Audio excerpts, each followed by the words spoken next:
All right, welcome to a winning edition of Between the Lines, fueled by Gatorade, voice of the Vikings, Paul Allen, Ben Leber. Guys, we went 36-28 in a game that should have never been close.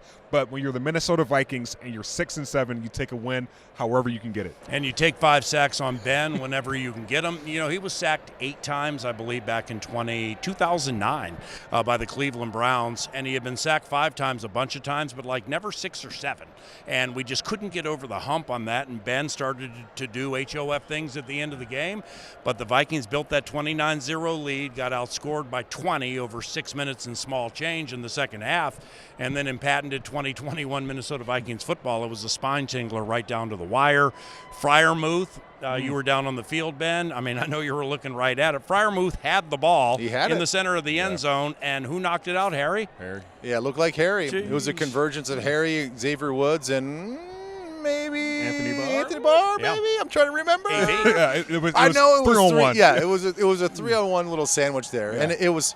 Look, it was a good ball, and I think that's the one thing I wanted to remind everybody that we've seen all the viral videos of Big Ben falling on his face and kind of looking old, but you watch the tape and the guy can still make a lot of great throws. Yeah. I mean, and he's still's got a cannon of an arm, so he kept those guys in it. I love the fact from their standpoint they changed the game plan. Yeah. They were getting housed in the first half, and they come out with more quick game to eliminate our disguise package, our blitz package. They go run the football a little bit more, and they started to beat us up and chip away, and then they started to incorporate some shots down the field.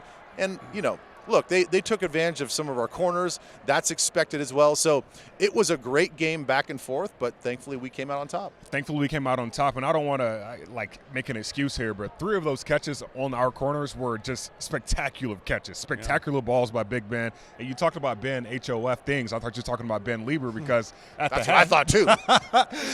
at the half, we were talking about how great this defense was doing. Great this team was doing. 300 total yards in the offense. We had 4 sacks, 1 forced fumble, but more importantly, we didn't give up any points going into the end of the first half.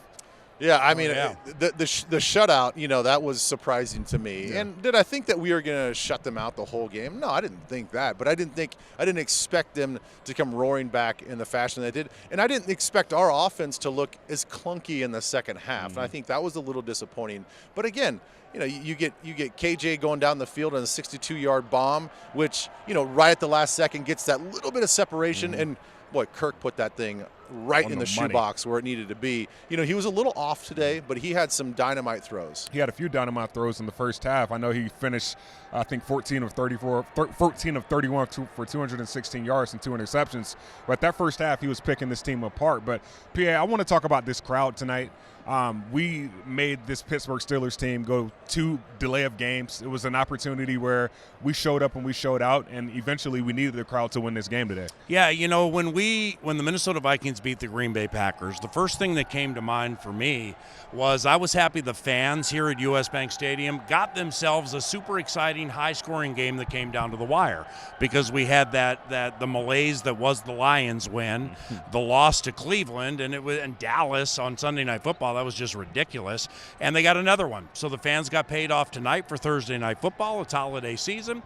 And they got a high-scoring game and, most importantly, a victory for the Vikings. And tonight, I mean, with all due respect to Green Bay Packers fans, there weren't as many of you here a few weeks ago, and you weren't as loud as these Steelers fans. I mean, they were nasty tonight. They were nasty tonight, and a guy that was very nasty tonight was Harrison Smith. I think he played a phenomenal game. I remember tweeting pregame, I was like, this guy needs to have a big day.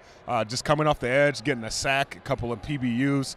What he does for this defense, it doesn't always show up in the stat sheet, but it is very much appreciated by his teammates. Oh, it has to be. I mean, he is the trigger for that disguise package. It's off of his movements in which the secondary and everybody else has to move and communicate.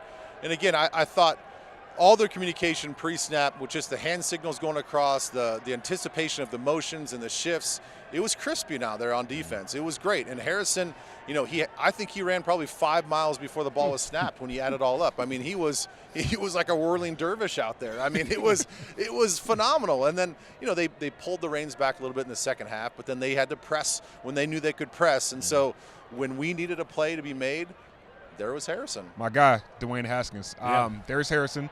But more importantly, PA, we are Dwayne 6 Haskins, though. Dwayne Haskins, 15th overall pick, Right. 2019 draft. How about Leber suit? Yeah, I like that. The only thing prettier than the Vikings offense tonight is that nice little pinstripe piece over here. Holy cow. You know what will be more prettier, though?